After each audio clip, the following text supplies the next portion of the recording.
Welcome to the Voices of Influence, a podcast series where Leadership Through Data and RIMPA bring together thought leaders. In this episode, I'm speaking with David Moldrich, talking about supporting emerging practitioners. I'm Jacqueline Stockwell, an award-winning dyslexic entrepreneur and CEO and founder at Leadership Through Data.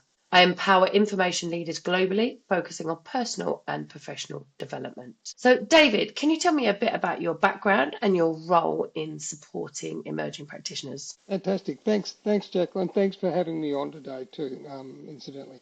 So my background is that this is my second profession. My first profession is that I'm a professional musician. I did that for five years full time, 7 nights a week and Sunday lunch. And then after that, I discovered information management or should I say records management, or should I say I learned how to push a trolley in the mail room. So that was my first job, my first foray. I was working for a company or organisation called the Australian Security Intelligence Organisation, the equivalent of MI5, the equivalent of the FBI in Australia. And based on that, I was there for 9.5 years, and I went through every job in that organisation in what was then known as the Information Management Branch. There was 105 people in the branch, and the whole organisation only employed 420 or 430 people. So 1 in 4 people managed information, and we're talking about before computers. So it was definitely BC, and I saw the first computer was a PDP 11740. A DEC PDP 11740 was introduced into that organisation. That was the first organisation that had Ethernet. They actually put an Ethernet cable through in Australia, we're talking about. First organisation that actually used Xerox Star Workstations, which was the precursor to the GUI, the graphical user interface, and the precursor to a PDP 11740 emulation on a graphical user interface, there was a lot of first things that happened in that organisation. The beauty of working for it was if you started from the ground up and you went through each of the different parts of the information management branch, you got a fantastic grounding in the basics of records management.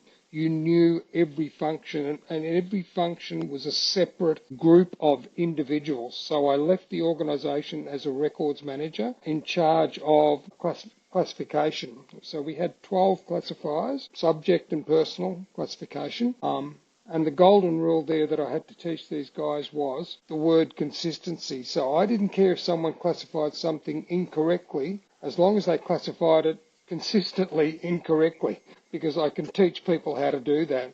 But when someone classifies something correctly inconsistently, that's a problem, because I don't know what to teach the rest of the organisation about how to search, retrieve, find information. So all of those rules, that was my introduction into records management. I did that for 9.5 years. All of those rules that I learnt then have not changed. There's nothing new in the world. All we've done is we've introduced technology. Things go a lot faster. Things go a lot quicker. What's really made things very difficult is that we've introduced new language that just confuses not only our industry, it confuses the end users. They have no idea whether to call something a piece of data, whether it's business information, whether it's a record, whether it's records management. In Australia, an example that I always use is that,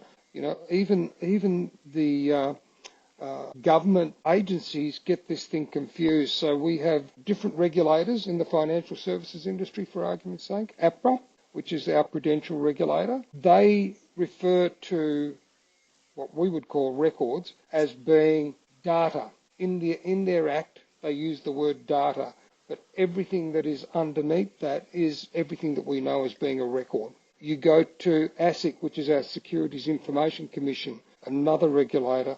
They use the word records, which is fine, and it's exactly the same as our definition.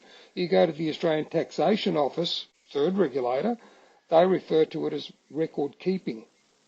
Now, it's fine, the definitions are all exactly the same, but the language becomes very confusing to end users. And I think if there's anything new that we have to do, we have to be the translators. We have to be able to translate those business requirements in such a way that organisations can then understand what their roles and responsibilities and what their obligations are in relation to information records management. Sorry, that's a long-winded introduction, but that's what I've learned. So I started in this industry in 1978. So I'm coming up on, what's that, 53 years, something like that, 54 years, whatever it is. It's a long time. And I think, as I said earlier in our preamble, I'm thinking about retirement, thinking about it. Thinking about it, you told me more that you were doing more than thinking about it. Well, yeah, yeah, I'd love to say that I'll do it, but I just know that I'm very passionate about the industry. I'm really passionate about the industry. It's one of the reasons why I kept on working for this long. I Yeah. didn't have to, but I wanted to. It's such a good industry to work in. What do you think, except what you just said, because I think the language is a really key thing, but what other common challenges do you find for practitioners in information management? I think one of the things that I often talk about in these types of presentations is just how old the profession is. When I talk about records and information management, it's got to be, if it's not the oldest profession, because there's other professions that people have often said is the oldest profession in the world, it would have to be one of the oldest. So if you go back to the Egyptians, to the Indians, some of the historical records, the Egyptians talked about permanent records and temporary records. Permanent records were etched in stone, hieroglyphs, and temporary records were etched on papyrus.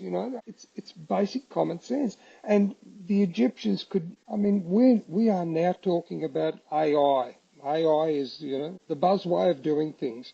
But underneath it all, there's a set of rules and regulations that you have to know to put in place for AI to become useful. So in the days of the Egyptians, when they were building the pyramids and stuff like that, they have agricultural records that are etched in stone on the pyramids talking about, this particular year was going to be a very fertile year because there was going to be an abundance of rain and the River Nile was going to flood and silt up the banks, and therefore, this is the year that you should be planting a good harvest and expect that in 2 years' time you will get a bumper crop.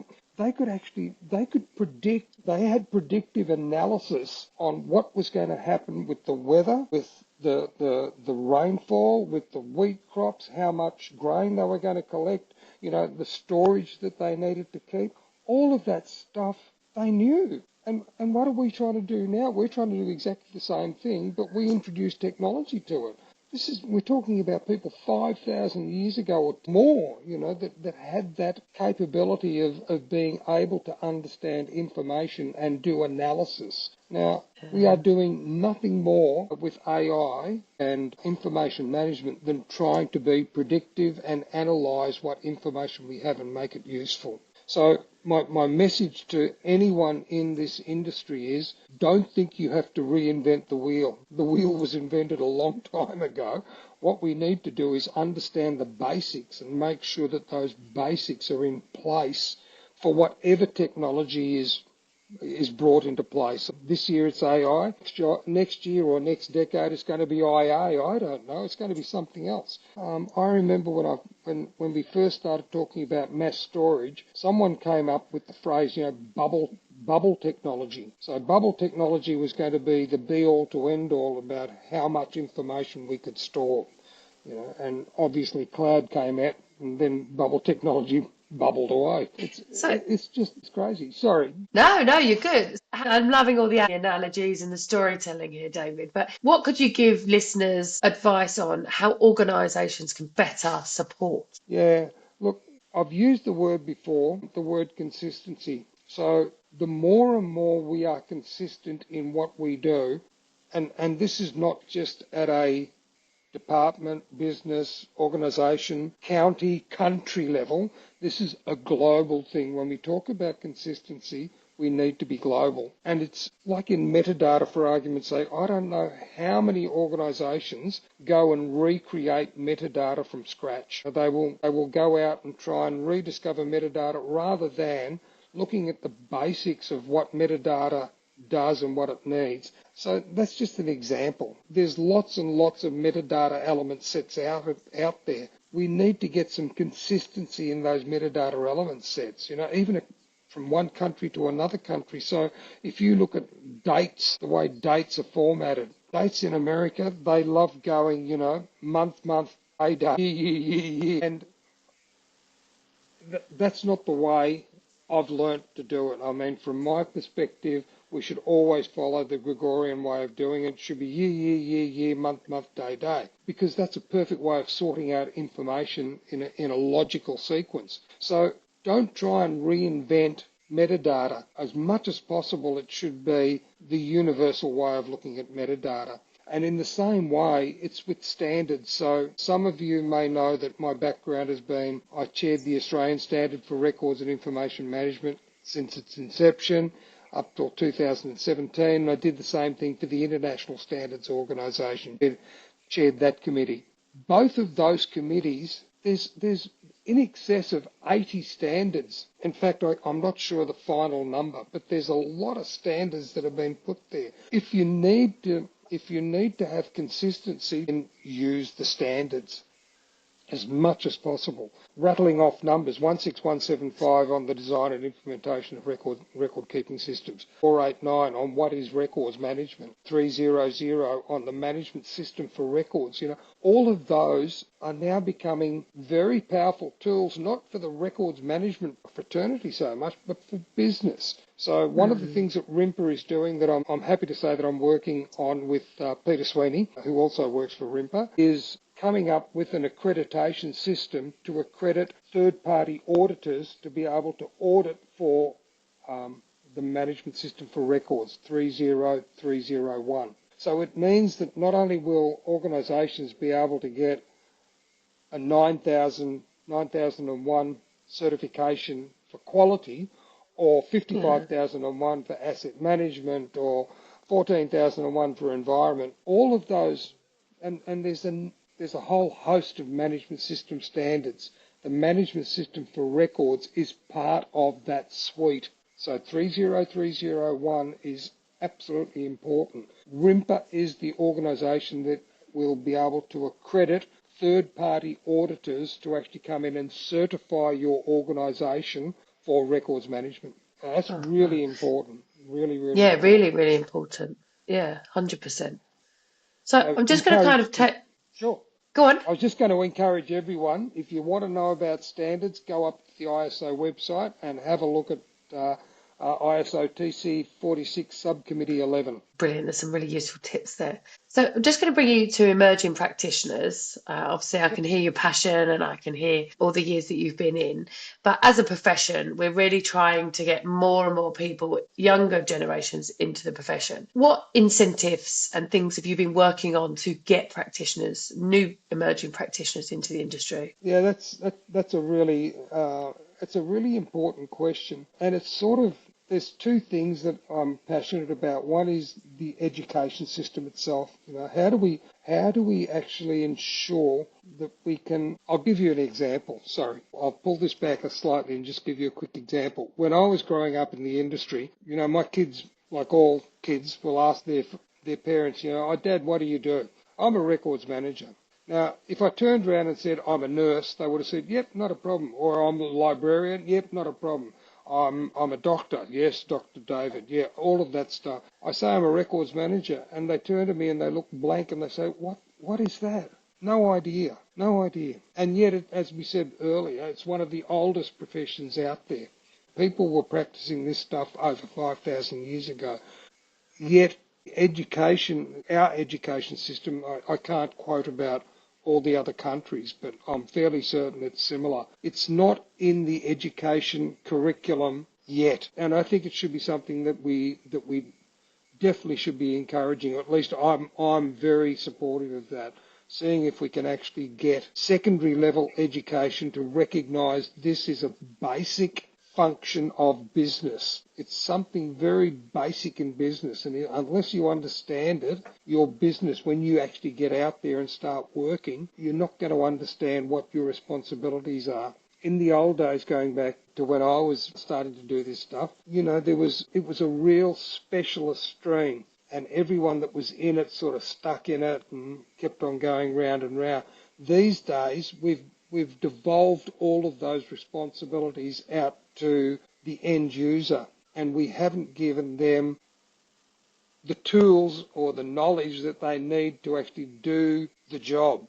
People are still brought in as specialists to fix problems rather than the business actually understanding this is a basic function like accounting or like HR. It's a basic function that you should have in your business if you want to run your business correctly. And that's why I'm saying I'm really passionate about getting people educated prior to actually launching into a profession of being a records manager. They should have some basic knowledge of what this is about. And I'm keen to see if we can actually get that happening rather than educating specialists. Now, the educating of specialists, that's a different ballpark. And again, we used to have some really, really strong courses in Australia, like at Monash University and Curtin and a few other places around Australia. A lot of that has disappeared now. Monash has still got their course, but it's less known now than what it was before, and it's a very privileged course.